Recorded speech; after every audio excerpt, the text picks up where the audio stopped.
another session of 2Techies. I'm here with Detroit's finest. Yes, sir. Here with my man Hajj Flemings with Brand Camp University. 2Techies, as you know, basic conversation, candid conversations. We're here at Black Tech Weekend 2017. Want to be able to talk to different people from different aspects. So heard you were interested dude, so I figured we'll have this conversation. So it's going to be a series of questions. Same questions I ask everybody, just want different responses and see how people feel about certain things. Sounds like a plan. All right, man. So, Hajj, when did you fall in love with tech? I fell in love with tech. I can go back to, I got my first Apple. I got an Apple IIc. I think I got it back when I was in either the 7th or 8th grade, which I still have in my office today. So I have it as an archive piece with the little mouse with the little controller at the top. So I've been in the game for a minute. All right. Now, when you got that, what was you doing at the time? There was a basketball game. It was Dr. J and Larry Bird basketball game. I remember that game. So I still had that game. And so that was the original piece of software that was on there. I don't know how techy that was, but I was obviously playing Dr. J. You know, you weren't Bird. I wasn't Bird. I wasn't a Bird fan. You know, I mean, as I got older in life, my appreciation for his game, you know, happened later in life. But at that moment, I was Jordan, Zeke, you know, Dr. J. You know, those are players that. So what exactly do you do in tech and innovation? What I do is I'm in the human brand design space. And so I help to humanize people, brands, and cities. Okay. And I know it sounds strange to say humanize people, but like when me and you were growing up, like a friend was somebody that like you actually met and knew and shook their hand and you went to the park together. Right. Now we call people friends that like we've never met. We don't even know if the person on the other side of the screen is real. Yeah. And so that's what we do. We help to tell stories. Okay. Storytelling is a very important thing. Absolutely, and I know you know a lot about that, so. I'm learning. I'm learning every day. So, if we're out at the bar, beer or cocktail?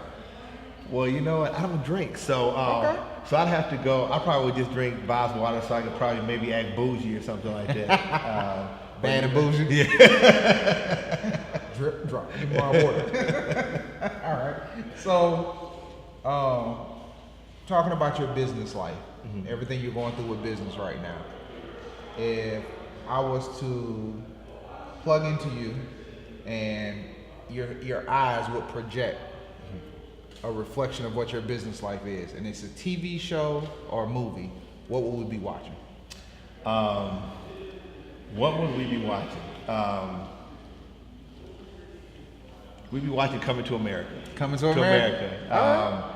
That's a classic, but you know, I mean, I see it as this rite of passage where you have, you know what I'm saying, the son coming to his own. Gotcha. And does what he loves to do. And that's what to me entrepreneurship is. You know, everyone wants to become an entrepreneur until they become one. And once they become an entrepreneur, they realize this is really hard stuff. Unless you're already born into it, but yeah, a lot of people think they want that life till they realize what that life is about. And there's ebbs and flows in it, and then when you get married, then it's not just, see, when you're married, you're on a whole nother level right now, is a family endeavor. Because everybody has to endure that journey. Everybody is on the journey, for good and for bad. Yeah. Yeah, so. Whether you make it or not, but it's a whole different situation when you're single and you kill what you eat. But it's a whole nother topic when you have to kill for others. Yes. So they can eat. Yes, and then everybody's not wired to have to go out and kill their prey every single day. Yeah. Yeah, but, you know. And some people just wait for the mass of it to come in every 2 weeks. Yes. I get you. Yeah. If y'all didn't understand that, just go back about a minute and 36 seconds. It'll all come together all over. It'll all come full circle. So with what you do, what do you feel is one of your biggest challenges or struggles that you're going through right now? I think one of the biggest challenges is always looking at how do you maintain predictable income. When you start talking about entrepreneurship, predictable income to me is one of the most critical fundamental pieces because it allows you to have the freedom and flexibility. So say for instance, you have a great series, you're doing great work. If you have a funder that comes in and allows you to be able to focus on that for X period of time, it takes the pressure off of having to go out and try to go get these other things. You can focus on producing great stuff, because now you know that there's somebody who has the ability to be able to pay for your services. Right, because my thing with that is produce better, operate like you're broke, Yeah. and stay hungry like you still need it. Yes. Because that way you never let your foot off the gas. Yes. Yeah, I feel you. Yeah. Alright. So. On a technical side, what do you feel has been like some of the highlights or milestones in your career, your journey path that you've been going through? I would say the number one piece was in 2011. I was on CNN Black in America for the New Promised Land, Silicon Valley. There were 8 of us who were selected to live in a small house. You on New Me Accelerator? Mm-hmm. With Yeah. Angela? Yes. I just interviewed her yesterday. Okay, it's a small world. Yeah. It's a small world. You know she lives down here now? Yes. Okay. You hadn't seen her in a few years, and so we talked yesterday. What was your company? Because I remember, I know. Mine was Go Kid. Go Kid, okay, because Yeah. I knew Wayne. Yes. From North Carolina. Yes. I met Hank, Yes. not then, but I knew Hank from Platform. Okay. Rest in peace to Hank, of course. So I didn't know. Yeah. Now I got to look back at it. I don't remember you, but I was like, why do I know this guy? Why do I know Yeah. his face? Okay. It was, for me, it was transformational being a part of that, because I learned 2 things. Y'all made history. That was the first black accelerator. Yeah. Period. Yeah, I mean, and then to be on national TV, to be seen by over 1 million people, and to take a local conversation and now make it more of a mainstream conversation, because it's not like it wasn't happening. It's not like people like you weren't having those conversations Right. already. You just weren't But having now, it on camera. Yes, and so that was one of those moments where, like, you know what? That was a watershed moment for me, and I think it also opened up the door to now they could see that, that black people, we can do other stuff outside of just dribbling the basketball, outside of just rapping. If I could do it and I was good, that'd be great. Right. I'm not Kobe Bryant. I'm not It's gonna be not able to your eat thing. doing that. Right. I love the game. I played in college, but I wasn't gonna be able to eat doing that. You know what I'm saying? So I knew I had to do something else. And so this is something to where the life cycle of a business person, Warren Buffett was 80 something years old or whatever. Still going. Still doing his thing. And so I think we have an opportunity. So that was, for me, that was something that I always look back on, that they gave me credibility, opened up doors, and showed me how the game is really played. Because it's all about access. That was one of the things Angela mentioned. She said as much as she set up the framework, she said the biggest thing about that platform was you guys were all in there teaching and learning from each other. Yes. So no matter what was portrayed on TV, Yes. it was a learning experience for everybody. And she had mentioned, Hank had already sold the company at that point. He was already successful, but he was one of the more articulate ones. But everybody was feeding off of each other's energy. And now, you yourself, what you're doing is big in the game. Wayne is tech inclusion out in San Francisco. Hank built Platform. Almost everybody that came from that core went on to literally be great or change makers in the industry. Yeah, and it just proves that it's not that people are smarter than we are. I think a lot of it is just having an opportunity, just getting that exposure. And when that happens, it's like people can see, oh, this stuff is tight. I didn't know that she existed. She's from my community, Right. And so I just think it just opens up doors when we just become aware when there's a somebody that validates you. Right. And once you get validated, then it's a lot easier to be able to get the next opportunity. I had a millionaire tell me this. He said, I'd rather learn how to make $1 and replicate that 1,000,000 times versus trying to make $1 million one time. Yeah. And so I think once we learn how to fish, we learn how to make that dollar. Because now you have 1 million processes of how to make money. Yeah. When one fails, you got 999,000. I get you. But if you only focus on one process, that's why I tell people, like, you seem always like you doing something different. Normally, I'm actually doing the same thing in a different process in a different field. It doesn't change. But the moment I learn how to do something else, I want to learn it. Absolutely. Die empty is my new thing. Yeah. Oh, yeah. I don't want to die with all these ideas and things inside of me. That's why sometimes I share information, because in my mind, I'm never going to have time to get to it. And I think, lots of times perfection is the enemy of done. Yes. And what happens is that in many cases, for me, I'm in branding, so I'm the brand man. And so there's been so many times where I wouldn't come out with something because I wanted it to be perfect. And I put so much pressure on myself to have something be perfect. And then I see someone else come out with something, and their stuff isn't even as good as what I came out with, but they were first to market. And so I think in many cases, we just have to say, you know what, I'm going to go for it, And even if it doesn't work out the way I think it's supposed to, the journey, 3M Post-it notes is all about the journey. They weren't trying to create it. It's just that the glue wasn't as sticky as they thought, and they created one of the most iconic products of that company. Post-it notes. But they were on the journey though, and that was the key. You'll figure out things along the way. Absolutely, absolutely. All right. So one of the new questions, been very impactful, but You can ready to stump me, I can tell. 2 words. Genuine response. You don't have to respond with just a word. I just want your genuine response when you hear it, okay? Diversity, inclusion. A lie. Because lie. Go, say it. Go ahead, finish. Because if you hear most tech companies, they're all going to tell you the same thing. It's a pipeline issue. We are, so we'll go to the pipeline issue. I'm not sure what they're doing to fix or be a part of the solution in the pipeline issue. And I just think it's like I looked at a picture in Instagram and it was by Dropbox and they said diversity. Everybody in the picture was either Caucasian, I think there was somebody who was Asian, but it was diversity because they all had different shades of gray shirts and vests on. And I was like, really? Are you mocking?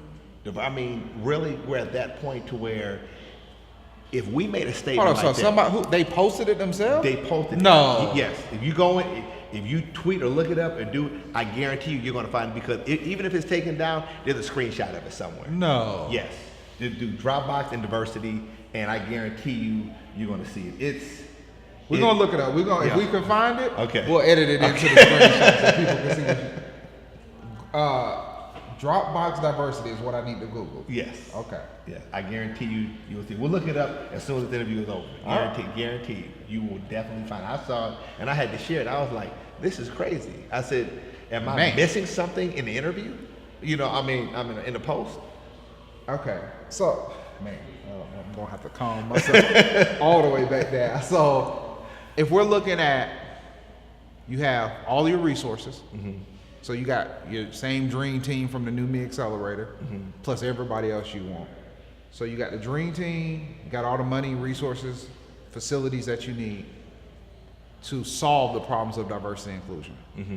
But the person that you're getting everything from tells you can only give us your solution in 4 sentences or less. What's the solution?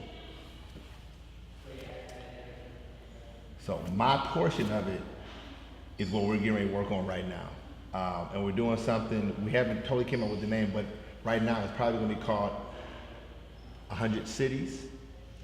And basically our concept is we're getting businesses that are off the grid online. 46% of businesses nationwide have no website. 55% of them are cash only. Some are by design. And so what we're doing is that we're working with WordPress, we're going to about 50 cities. And in each one of these cities, we're going to activate 500 to 1,000 businesses that are literally offline and get them online. We did our first hackathon Super Bowl weekend. And so it's getting businesses that are off the grid online.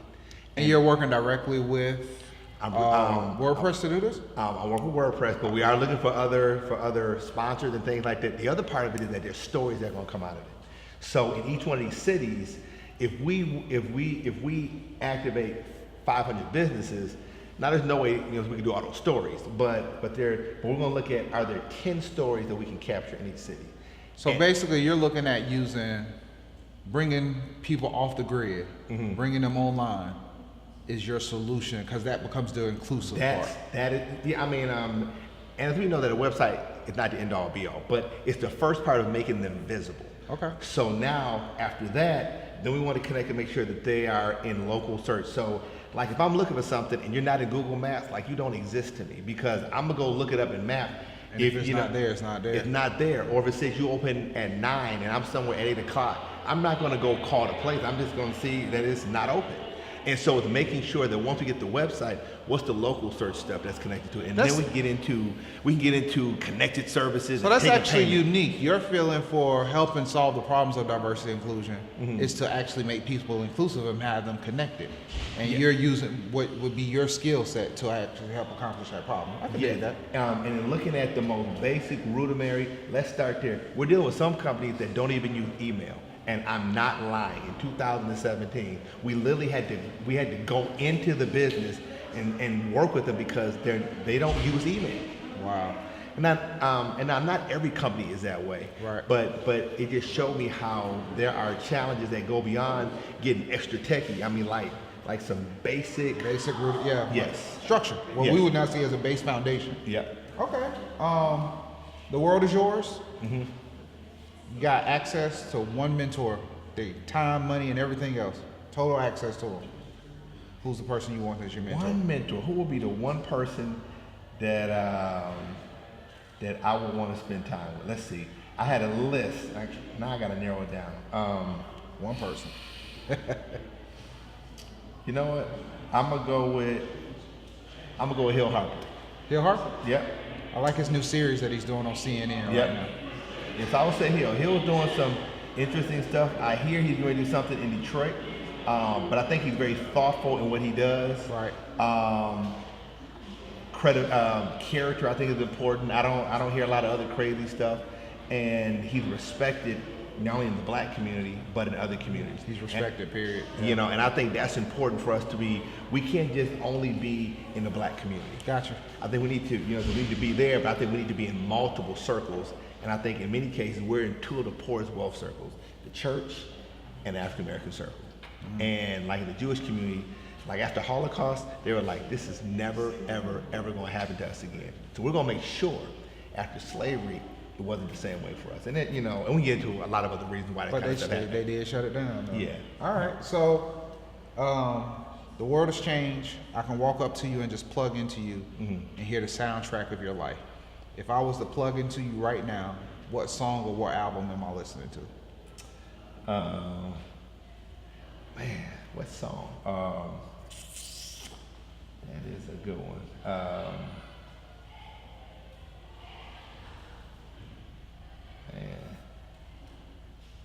I would say I like Lauryn Hill, Zion. Zion. Okay. Yeah, that was a song that I was listening to when I was headed to church to go get married. I just listened to that song over and over again. So it has some sentimental value for me. So I can dig that. yeah.